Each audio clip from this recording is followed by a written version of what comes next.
all Africans in the continent, in the diaspora, and around the world. Before I introduce myself, allow me to quote the following revolutionaries. Dr. Martin Luther King Jr. No individual can live alone. No nation can live alone.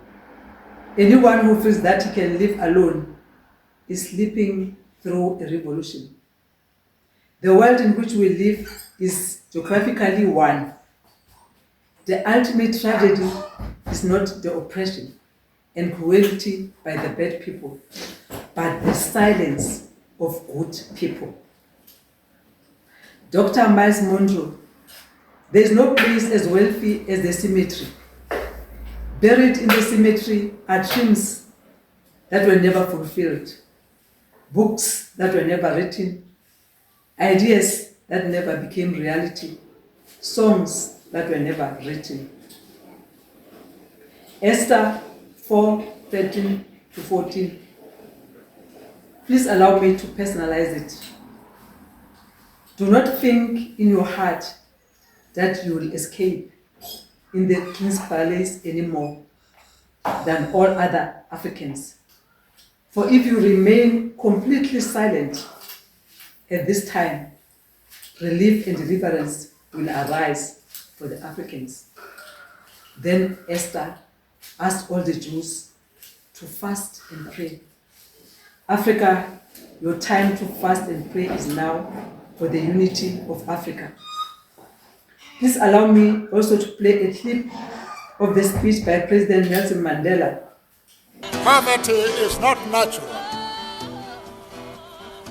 It is man-made, and it can be overcome and eradicated by the actions of human beings. My name is Happy. I'm an industrious businesswoman who rose from humble beginning and made it to the millionaire before the age of 35. Back then, when business was considered a man's territory, I went against the grain and built a business that earned international recognition. My sole proprietor company was honored with a prestigious Gold Category Award by Business Initiative Direction, BID. If I could do it, then countless young Africans could do even more. When I entered business in 1989, at age 30, I entered business with the mentality of entering a battlefield, holding high the youth flag and the woman flag to showcase that youth and women can lead in business. Back to my topic for today, the 29th of June, 2026. Let's end this Youth Month with a note of hope. President Nelson Mandela once declared, like slavery and apartheid, poverty is not natural. It is man-made and can be overcome and eradicated by the actions of human beings. Young people of Africa, we have heard these words from one of Africa's greatest leaders. If poverty is man-made, then we must ask ourselves, how was it created? Through inequality, corruption, lack of opportunity, poor leadership, and systems that leave millions without hope. Most importantly, young people of Africa, ask yourself, what can I do to become part of the solution towards poverty eradication? The good news is President Nelson Mandela did not leave us with despair. He left us with hope.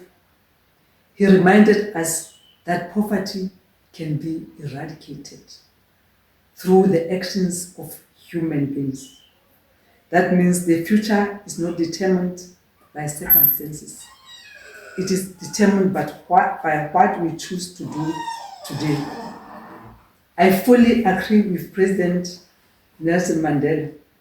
Poverty can be eradicated when we work together, empower one another, create business, fight corruption, develop skills, and build economy that serves all the people. Therefore, I, Sebopeo Lorotweni Mahapi, declare before God and Africa that I'm a woman on a mission to inspire, empower, and equip African youth for economic advancement through my podcast, Millionaires Club, #Poverty Eradication, through my transformational coaching under 35 Millionaires Marathon, through my book, Chronicles of the Resilient Businesswoman, How to Thrive in the Face of Corruption and Prejudice. Last but not least, through my experience and knowledge gained in my 37 years in business.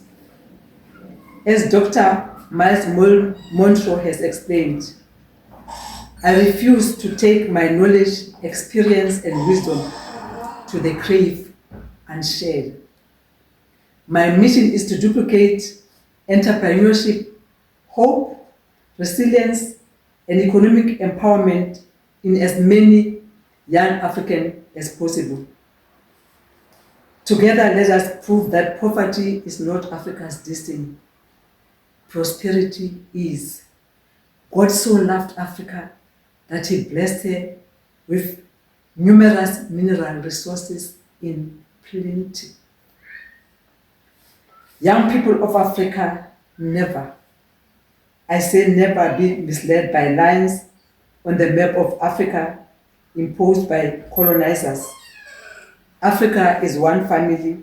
I'm going to speak about our land, not South Africa, about our land that's written there, Africa. Because God created Africa. Berlin created South Africa.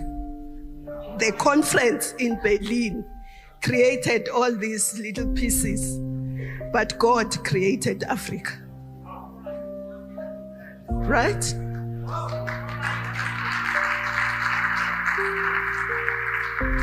So I'm going to speak about Africa. I'm going to speak about Africa starting from the time before they went to Berlin. How was Africa before it was colonized? Africa was a thriving continent. Africa was not hungry. It was growing its food. There was no malnutrition in Africa then. Africa was mining. Mining didn't come with them. Africa was mining and beneficiating. Why do we have the golden rhino of Makpungube if we were not beneficiating? Why do we have the golden stool of the Ashanti if we were not beneficiating? Spears are from iron ore. We're beneficiating, mining and beneficiating. We were trading. We were the best in astronomy. Even today, the Dogon people of Mali are still the best. That's Africa. Because the mistake we do is to define ourselves around colonization. We shouldn't define ourselves around colonization. We should know who we are. So even them, one of the travelers who went to Timbuktu, Mali, a Spanish traveler, went there and was surprised to find a thriving city. People making butter, yes, trading with the East, trading amongst ourselves. So That is Africa.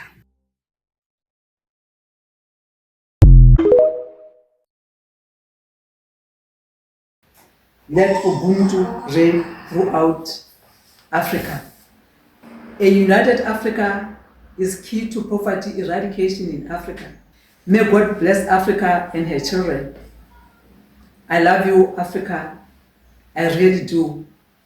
Below is the link to the Millionaires Club podcast. Mind you, this is more than a podcast. It's a movement.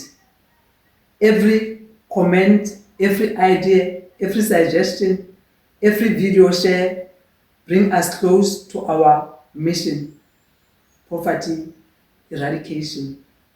Your voice matters.